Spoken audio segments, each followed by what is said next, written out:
सबों को मैं बताना चाहूँगा कि यह जो जुलूस है, जो शांतिपूर्ण तरीके का जो जुलूस है, ये जुलूस विगत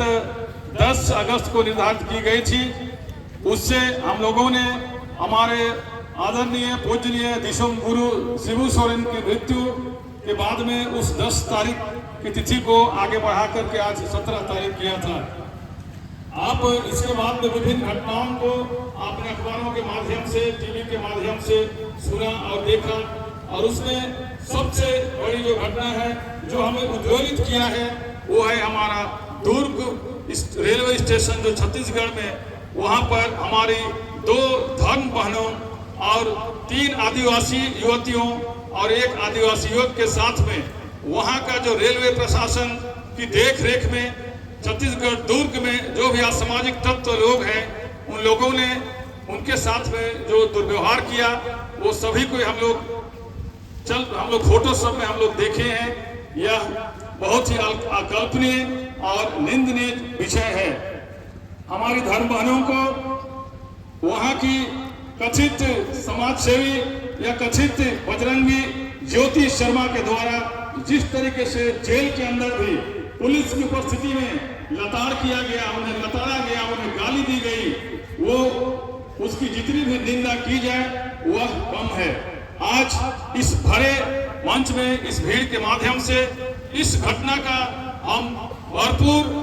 निंदा करते हैं और उसकी हम भर्त्सना करते हैं, क्योंकि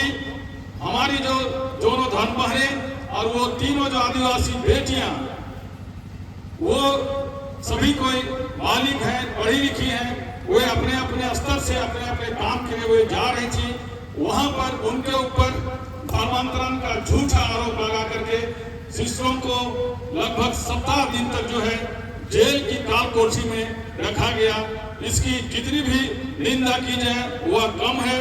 और आगे भी अगर इस तरीके का हमारे साथ में सलूक किया जाएगा तो अभी तो यह मौन जुलूस है, अभी तो यह शांतिपूर्ण जुलूस है। आगे हम बाध्य होंगे कि हम जैसे छत्तीसगढ़ के लोग उग्र प्रदर्शन कर रहे हैं, वैसे ही हम झारखंड में भी हम उग्र प्रदर्शन करने को मजबूर होंगे। एक तो हम आदिवासी हैं और आदिवासियों के साथ पहले से ही जमीन को लेकर के, बेटियों को लेकर के अन्याय और अत्याचार होते रहे हैं, और अब हम अपना ज्ञान पाने के लिए, अपनी शिक्षा पाने के लिए और अपना जीवन संवारने के लिए जब हम मिशनरियों के संपर्क में आते हैं, मिशनरियों के संपर्क में आए और हमने ईसाई धर्म को स्वीकार किया, तो लोग हमारे ईसाई धर्म को स्वीकार करने को और लोगों की उन्नति को, आदिवासियों की उन्नति को वो देख नहीं चाह रहे हैं, बर्दाश्त नहीं कर सक रहे हैं, और इसके विरोध में ये लोग हमारे साथ में जुल्म कर रहे हैं। इस तरीके के जितने भी जुल्म किए जाएंगे वह हम लोगों को और अधिक एकता का मार्ग दिखाएगा, हमें एक मंच पर लाएगा। और इसीलिए आज हमने यह प्रयास किया है कि उस घटना को लेकर के एक मंच पर आए, और आने वाले समय में हमारी मसीहियत को, हम जो मसीह में जो जीते हैं,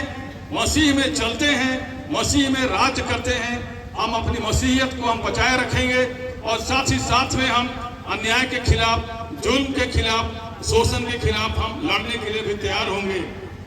हम सभी लोग मसीही लोग अपने आचरण से प्रेम, दया और ज्ञान बांटते हैं। प्रेम, दया, क्षमा और ज्ञान बांटना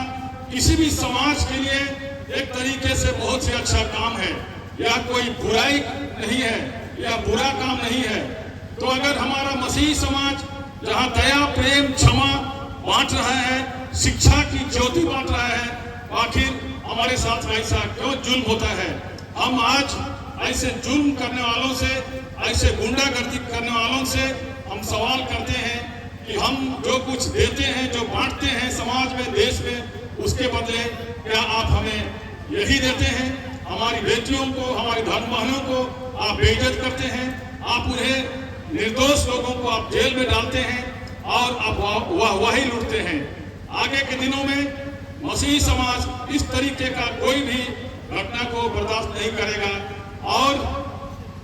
इससे भी आगे और अधिक विरोध करने पर मजबूर होगा। इसीलिए हम सभी मसीही जनता को आगे जो भी घटनाएं होती हैं अगर इस तरीके से, तो उसके लिए विरोध करने के लिए, संघर्ष करने के लिए और अपनी आवाज को पहुंचाने के लिए हम सबों को एक होकर के तैयार रहना पड़ेगा। इसी क्रम में जब यह दुर्ग की घटना घटित हो रही थी, उसी समय उड़ीसा में भी एक घटना घटी थी जहां पर 60-70 गुंडे लोग हमारे प्रार्थना दल पर अगवा कर दिए थे, उन पर हमला कर दिए थे और उन्होंने उनके साथ बर्बरता की थी। भगवान का शुक्र है कि किसी तरीके की और कोई दुर्घटना या जान की दुर्घटना नहीं हुई। हम इसके लिए भी हम भगवान को भी धन्यवाद देते हैं कि उन्होंने अपने लोगों की सुधि ली और उनको संरक्षण प्रदान किया, उनको सुरक्षा प्रदान किया। तो इस आह्वान के साथ में कि हम सब एक होंगे, एक रहेंगे, आगे हम लोग तैयार रहेंगे। और अभी जो कुछ भी हमारा कार्यक्रम है, बहुत देर का कार्यक्रम नहीं है, मुश्किल से पौन घंटा 40 मिनट का कार्यक्रम होगा। आप जिस शांतिपूर्ण तरीके से आए हैं उसी शांतिपूर्ण तरीके से आप यहाँ पर रहें और हमारे वक्ताओं की बातों को सुने। पुनः आप सबों को जय यीशु, यीशु सहाय और हार्दिक अभिनंदन।